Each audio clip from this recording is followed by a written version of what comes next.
Hi, I'm Tim Gibson. I'm going to talk to you about how to choose a siding color. Now, when we look at choosing a siding color, it really depends on whether your whole house is siding, whether you've got a situation like this where you have some outcroppings which are going to be siding, but the main house is a brick.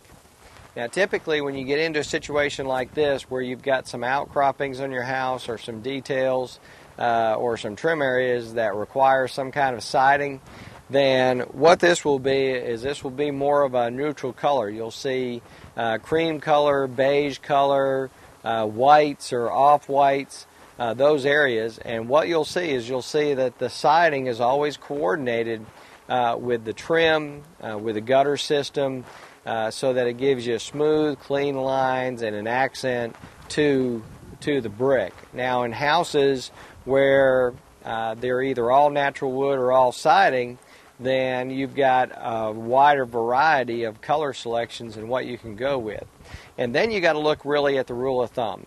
Are you in a house that you intend to retire in? You're going to stay there. You're not necessarily worried about short-term gain and valuation, and you're not going to be moving on.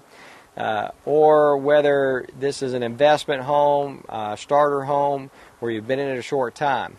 And the reason that's important, because if you plan on being in your home long term, then you can choose some of those sidings that may be more vibrant in color, maybe more to your own personal taste, without having to make any kind of considerations about resale value. However, if you're in a shorter period of time, say a 5 to 10 year period where you need to consider add-on value, it's a good idea to stick with neutral colors and some of the basic colors that are accents instead of going with something really extravagant.